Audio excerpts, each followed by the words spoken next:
de la mañana. La elección de Héctor Carvajal fue sin sorpresas. Fue mayoritaria, aunque no unánime, no aplastante, porque obtuvo 66 votos y Karina Casalles 26 votos, y se dio a pesar de los reparos, porque fue hasta hace pocos meses el abogado personal del presidente Gustavo Petro quien lo ternó para esta magistratura. Se impuso para esta votación para el periodo 2025-2033 en reemplazo de Cristina Pardo, y su elección representa, sí, indiscutiblemente un triunfo para el petrismo, que ya había logrado poner en esa dignidad, en esa corte, a Vladimir Fernández, exsecretario jurídico de la Casa de Nariño. Pero sobre Carvajal, antes y después de su elección, la discusión es sobre la independencia e imparcialidad frente al Ejecutivo, sobre todo porque a ese tribunal al que llega tiene en sus manos la definición de temas como, por ejemplo, la reforma pensional, la tutela que pretende que se quiten competencias al Consejo Nacional para investigar al presidente Petro por la presunta financiación irregular de su campaña, en el que tendría el Carvajal que declararse impedido, y la constitucionalidad de algunos de los decretos del estado de conmoción interior para la región del Catatumbo. Pero esa promesa de imparcialidad va a ser ahora puesta bajo lupa a la hora de votar, porque sabremos si hay o no un bloque mayoritario en la Corte Constitucional para el gobierno del presidente Petro. No fue una elección excepta de polémicas, porque es un hombre electo para reemplazar a una mujer. Por un lado, hubo controversia por el incumplimiento en la ley de cuotas y la cercanía en la edad del retiro forzoso del nuevo magistrado, que tiene actualmente 66 años y la edad límite es de 70 años, por lo que no podría terminar el periodo de 8 años para el que fue electo o elegido para ser magistrado de la Corte Constitucional. Camila Carvajal es periodista. Está en Mañanas Blue. 6 de la mañana, 32 minutos. Otra estrategia del Ministerio de Salud para ganar tiempo y no ajustar la famosa UPC, Unidad de Pago por Capitación. La cartera de Guillermo Alfonso Jaramillo, a través del director jurídico Rodolfo Salas, le pidió en las últimas horas a la Corte Constitucional aclarar el auto 504, en el que la orden de la Corte era reactivar las mesas técnicas, esas que la misma Corte había ordenado crear para reajustar la UPC, intentando cerrar el déficit que hay en el pago que se le hace desde el ministerio a las EPS por cada uno de los afiliados. Claro que el ministerio tiene derecho a pedir aclaración, pero está ganando tiempo, porque mañana se cumple un mes desde que se conoció ese auto de la Corte y apenas un mes después se está pidiendo la aclaración. Es que la Corte Constitucional hace un mes decidió revisar las mesas porque encontró dos problemas: que no estaban garantizando la revisión completa de la información para determinar la insuficiencia de la UPC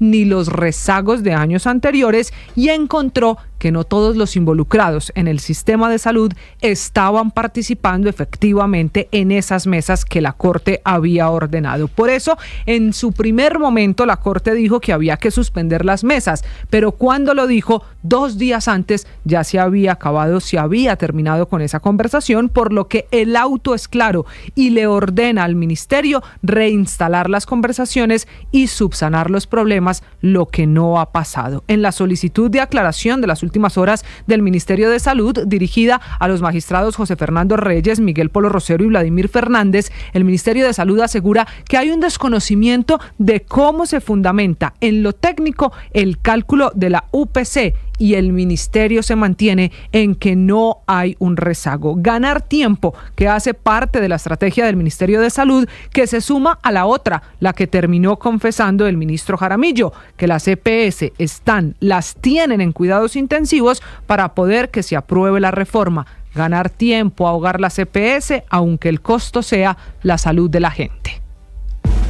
Paola Ochoa es periodista. Está en Mañanas Blue.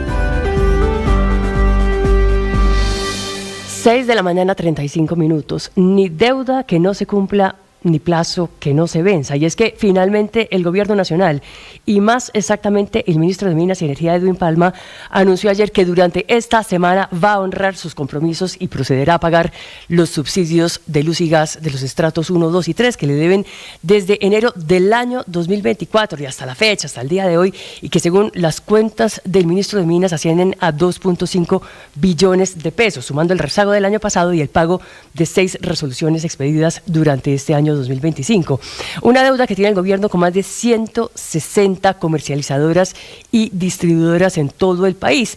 Empresas que todos los días le llevan la luz y el gas al 82% de la población colombiana que vive en esos 3 estratos, 21% de la población en el estrato 1, con un subsidio de hasta el 60% en sus facturas de luz y de gas, 32% en el estrato 2, con un subsidio de hasta el 50%, y 29% de la población colombiana que está en el estrato 3, con un subsidio del 15% en sus facturas de luz y de gas. Subsidios para 42 millones de colombianos que el gobierno nacional está obligado a asumir según lo establece la Ley 142 de Servicios Públicos Domiciliarios, un compromiso que sin embargo no pagó a tiempo el gobierno, una cuenta pendiente que se fue engordando con el correr de los meses y que, según dijo ayer el ministro Palma, quedará finalmente saldada a finales de esta semana con giros a 87 empresas de energía eléctrica por 1.9 billones de pesos y a 76 empresas de gas no natural domiciliario y de GLP, es decir, de gas en pipeta, por 564.000 millones de pesos. Una plata que en una tercera parte se va para la región Caribe, donde el pago de subsidios representa 700.000 millones de pesos, de los cuales Afinia va a recibir 463.000 y la muy emproblemada Intervenida Aire cerca de 233.000 millones de pesos. Plata que empero no sería suficiente para alejar y conjurar el fantasma del apagón eléctrico en la costa colombiana, pues en el caso del aire ese giro no llegaría ni siquiera al 20% de sus deudas. Estás escuchando